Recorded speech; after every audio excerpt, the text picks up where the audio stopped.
One of the most important things you need to understand in the study of English literature is the distinction between literal and figurative language. And without this, you cannot really proceed in the discipline. So I'm going to try to unpack a little bit of this for you in this next talk and help you understand it a little more clearly. The simplest definition is that the literal meaning is what the text actually says. I suppose that's obvious.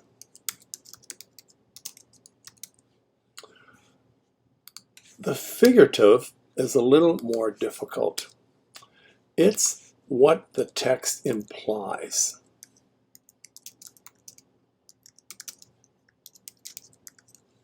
To use other terms, the literal meaning is the text itself. The figurative meaning is a kind of subtext.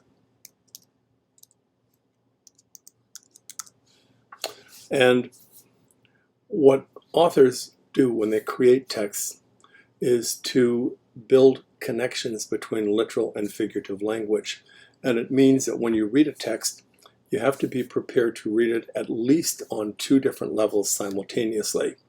There are other levels as well, but let's just start with these two. So I'm just going to scroll down here and talk to you about something called wit. And wit is, I've got it defined here as an intellectual faculty of mind that links things together by association. Things should really be like ideas. And if we go to the Oxford English Dictionary and look up the word wit, it has some interesting insights for us. Initially, it's defined as the seat of consciousness of thought or mind, so it is an intellectual faculty. Excuse all the scrolling here, but I want to get down to some of these more central meanings. Not the 5 wits. Where is 7? It's going to scroll down to number 7 here. Okay. Wit is the quickness of intellect or liveliness of fancy. And fancy here means imagination, with capacity of apt expression, talent for saying brilliant or sparkling things in an amusing way.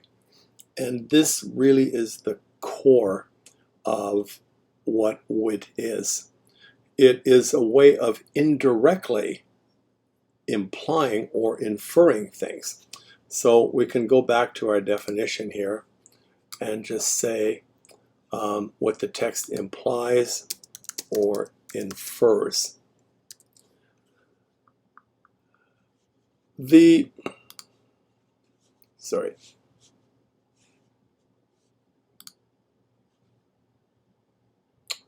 Where's my OED? The number 8 meaning here also, that quality of speech or writing which consists of the apt association of thought and expression calculated to surprise and delight by its unexpectedness, to entertain and to educate and to speak indirectly is really the nuance of what literature does. It speaks to us indirectly in subtle ways, and you have to be attuned to it. So I've prepared a couple of examples here for you. Let me go back to my Word document. For instance, I could say, I'm so hungry, I could eat a horse.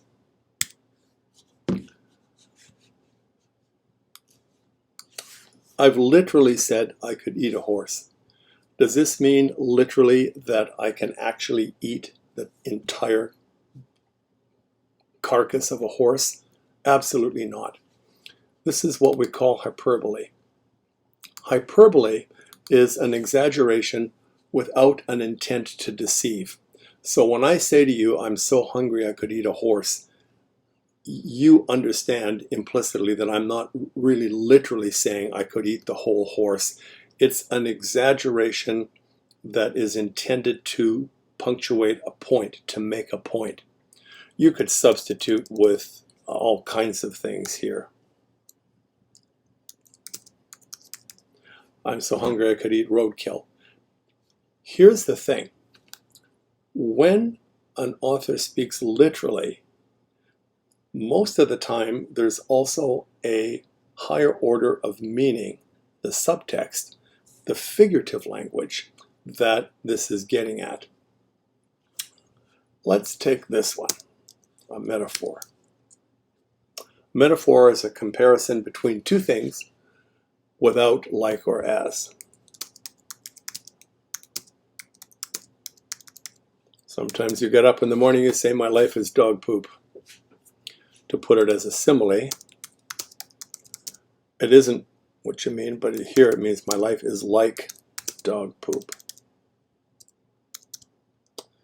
And in both these cases of metaphor and simile, I'm talking about wit or figurative language as association. Linking two particular things together. I don't literally mean my life is dog poop, but I mean my life is like dog poop. Well, what does that mean? Well, you have to unpack the whole business of dog poop, which I'm not going to do here. So you get the idea.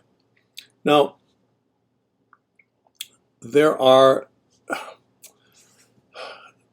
beginners tend to make a big mistake in analyzing literal text.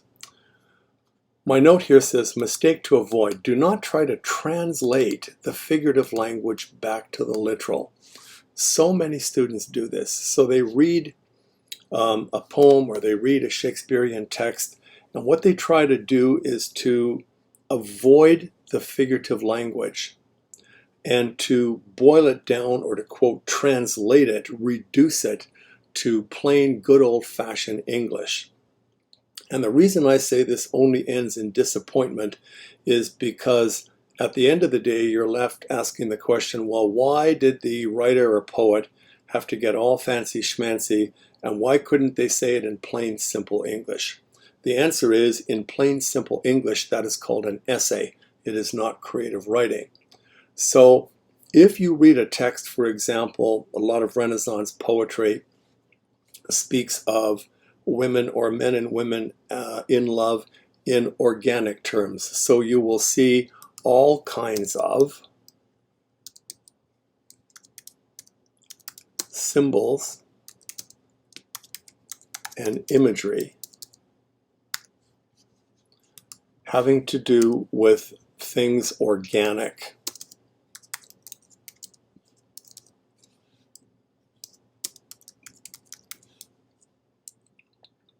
Now, the meaning of this text doesn't come from the literal expression of flowers or leaves or trees, but it's a mindset. It's a way of looking at the world through imagery and symbolism.